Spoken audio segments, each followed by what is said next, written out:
फिर एकाग्र, जब मन प्रसन्न होगा तो फिर हम मन को एकाग्र कर सकते हैं, तब मन एकाग्र होगा।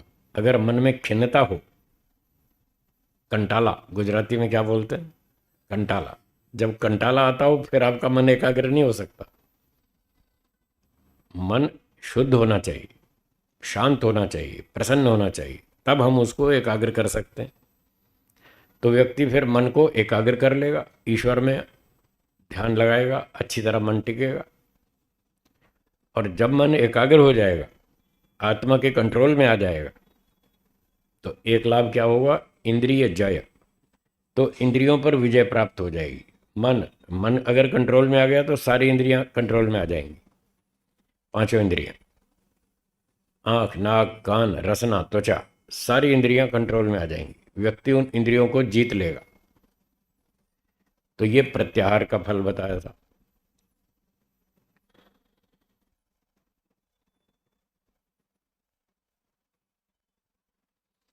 मन इंद्रियां उसके नियंत्रण में आ जाएंगे, और जब मन इंद्रियां कंट्रोल में आ जाएंगे तो बाह्य वृत्ति बंद हो जाएगी, अंतर्मुख वृत्ति बनेगी। व्यक्ति अंदर आंख बंद करके मन को एकाग्र करके फिर ईश्वर आदि का चिंतन करेगा।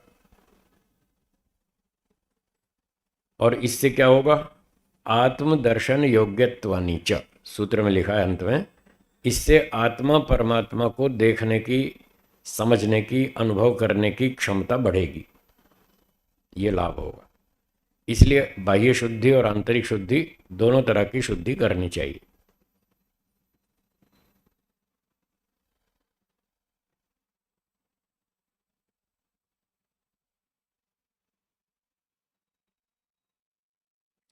बोलिए, कोई शंका हो तो।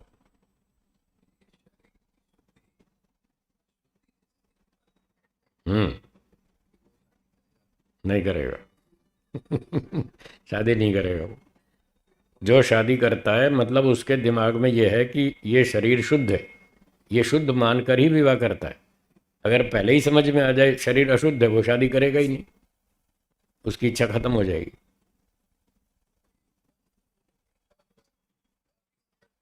हम्म।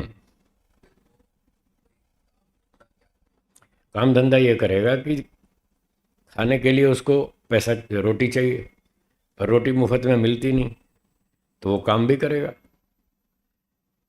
कुछ घंटे काम करेगा, पैसे कमाएगा, कुछ घंटे अपना नहाना धोना, व्यायाम करेगा, स्नान करेगा, ध्यान करेगा, हवन करेगा, सारे काम करेगा। उसको जीवन चलाना है तो उसको सारे काम करने पड़ेंगे।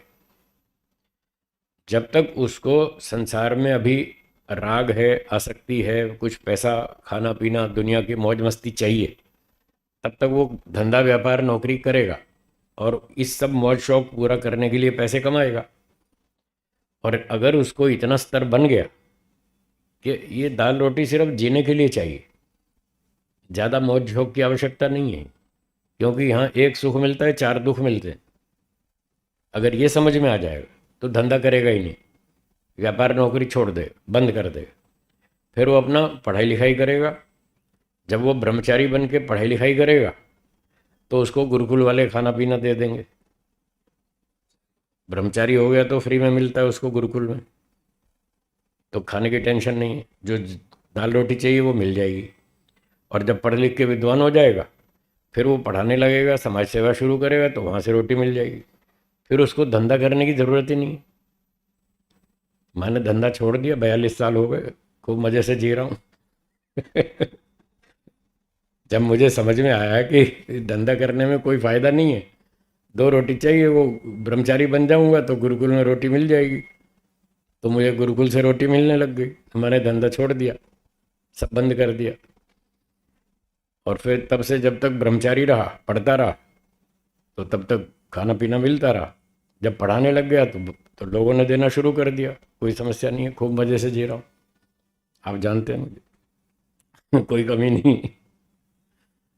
तो फिर ऐसे चलता, फिर वो व्यक्ति एक लक्ष्य बना के पूरी ताकत लगाता, तब उसकी अच्छी प्रगति होती है। जी, वो होनी चाहिए। सच्चाई से, ईमानदारी से व्यक्ति पुरुषार्थ करे, विद्या प्राप्त करे, तो एक तो उसको बहुत सारा सुख अंदर से ईश्वर देता है, विद्या का ही सुख देता है। जो भाष्य भूमिका में पढ़ा था हमने, विद्या प्राप्ति से 1000 गुना बढ़िया सुख मिलता है।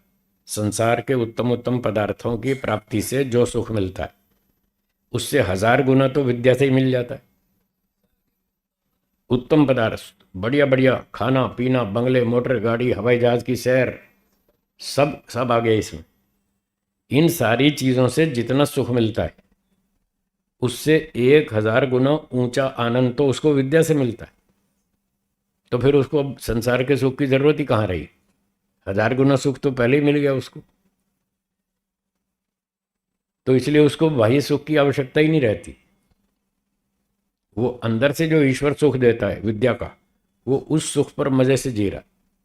बस दाल रोटी तो शरीर चलाने के लिए चाहिए, और उतनी तो मिल जाती है, इतनी तो बिना मांगे मिल जाती है।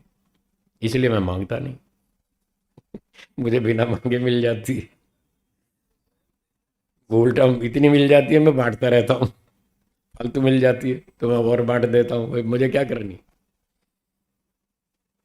तो इस प्रकार से योगाभ्यास व्यक्ति करे ईमानदारी से तो कोई कमी नहीं, उसको सब प्रकार की सुविधा मिलती है। कल हमने पढ़ाई था सर्वरत्नोपस्थानम, सब अच्छी अच्छी चीज़ें मिलती हैं गिफ्ट में, सब कुछ मिलता है।